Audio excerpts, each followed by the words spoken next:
Hello, Year 11. So we're back to having 5 a day. So have a go at these questions, and here are your answers. Let me know if you have any questions about those. So today we're looking at polar coordinates, what they are, how we can use them to describe a point on a plane, and how to find polar coordinates that are equivalent to each other. So you already are very familiar with Cartesian coordinates, and that's what you have always used. I use x to describe the horizontal distance from the origin and y to describe the vertical distance. So this point, the 3 represents this movement and the 4 represents this movement. We can use negative values as well. So -4 means moving back from the origin or left from the origin, and -1 for the y coordinate means moving down. Polar coordinates describe equivalent points but in a different way. They use the distance from the origin and the angle from the positive x-axis. So this point that was 3, 4 in Cartesian coordinates is 5, 0.93. This length, this distance from the origin is 5, and this rotation is 0.93 radians. This point that was -4, -1 is 4.2, 3.39. So this length, this distance from the origin is 4.2, and this rotation from the positive x-axis is 3.39 radians. So we can use radians or degrees, but we tend to use radians. And we could also use negative values. So rather than saying 3.39 here, I could say, I don't know exactly what it is, but negative, would that be 2 point something? 3 point something. It'd be 3 point something. -3 point something instead. We'll look at that more a bit later.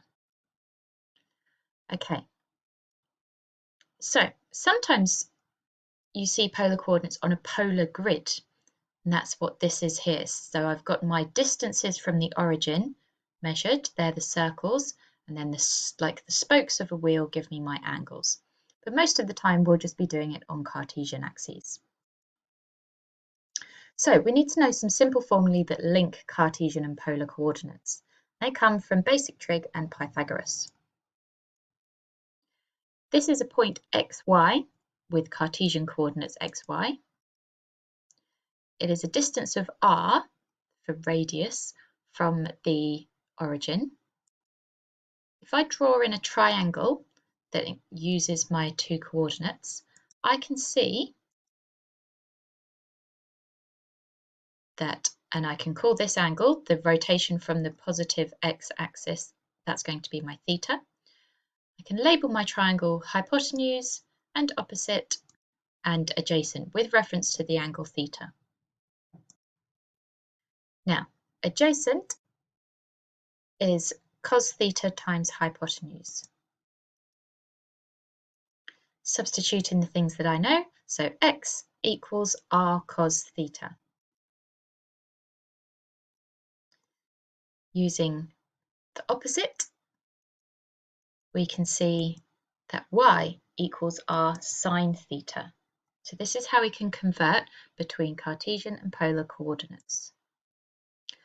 For the angle, we know that tan theta is opposite over adjacent.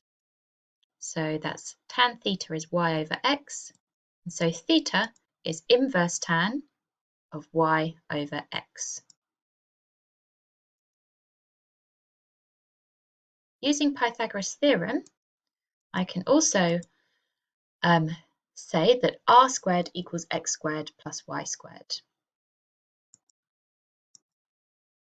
And these 4 relationships are going to come in very useful. So let's have a look at this first example. Find the polar coordinates of the point with Cartesian coordinates 5, 9. We need to find the values of r and theta, and then we write polar coordinates r, theta once we've found those values.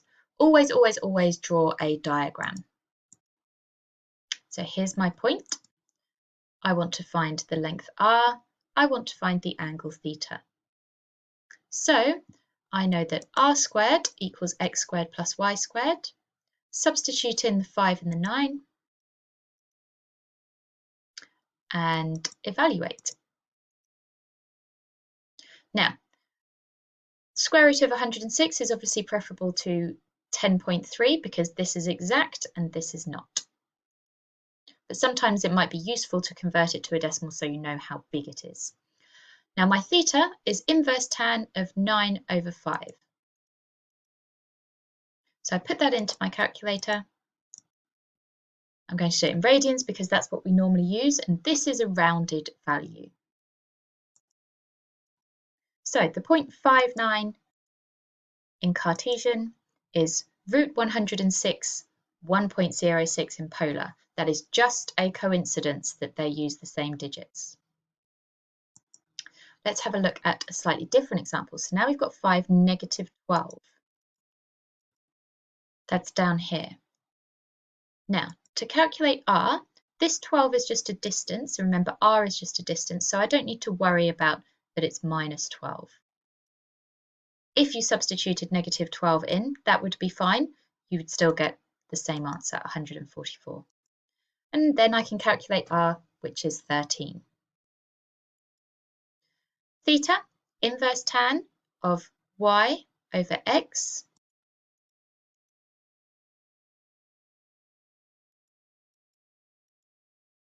That gives me 1.18. So this point in Cartesian coordinates gives me this in polar coordinates.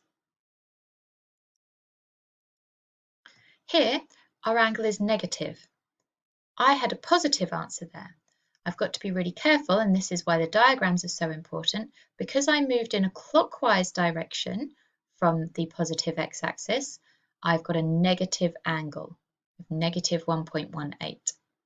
Alternatively, I could have gone all the way round like this, but I'll talk more about that later. Okay, one more example. Here's my point. I've drawn my diagram. Substitute in to find the value of r. And to find theta. And here you'll see we get an exact answer because there is an exact value for inverse tan of 1 over root 3.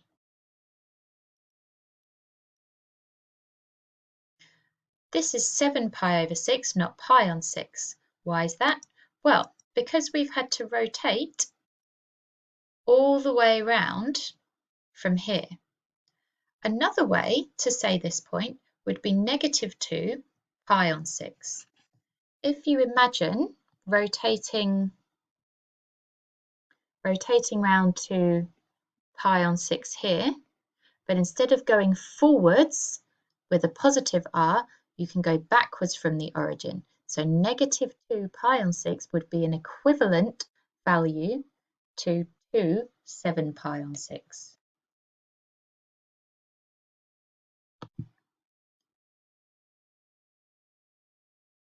And that's the question that gave us this answer. Okay, pause the video while you have a go at question 2. And here are your answers. Now, we can also go in the other direction. Given polar coordinates, we can change to Cartesian coordinates. So, as usual, we should draw a diagram to start thinking about what quadrant this is in. 4 pi on 3 means I've started here, I've gone round to here, which is pi, and then another pi on 3 turn. So this angle here is pi on 3 in my triangle. My length here is 10. So this time I'm going to be using these formulae. So x equals r cos theta, substitute in the values for r and theta, and evaluate. y equals r sine theta, substitute the values in, and evaluate.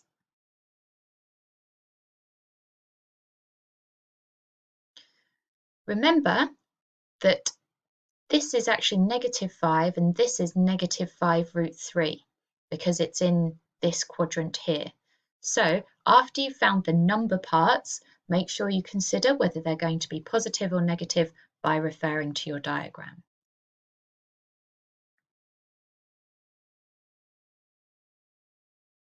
We'll look at one more example. So we've got 8, 2 pi on 3. We're going to draw a diagram to start off with. So 2 pi on 3 is going to be in this quadrant here. So we've got 8, 2 pi on 3. We want to be thinking about the angle in the triangle. It's going to be pi on 3 because I've got 2 pi on 3 to get to here and then 1 more pi on 3 to get round to pi. Use my formulae. So x equals r cos theta. Substitute in the values and evaluate. Y equals r sine theta. Substitute in the values and evaluate. Remember to note which quadrant this is in because we need to check whether the values of our x and our y are positive or negative. This is going to be -4, this is positive 4√3.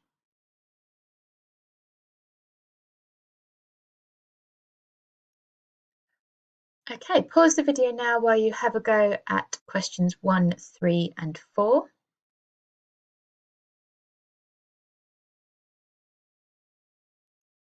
And here are your answers. Make sure you mark your work and let me know if you have any questions. Thank you.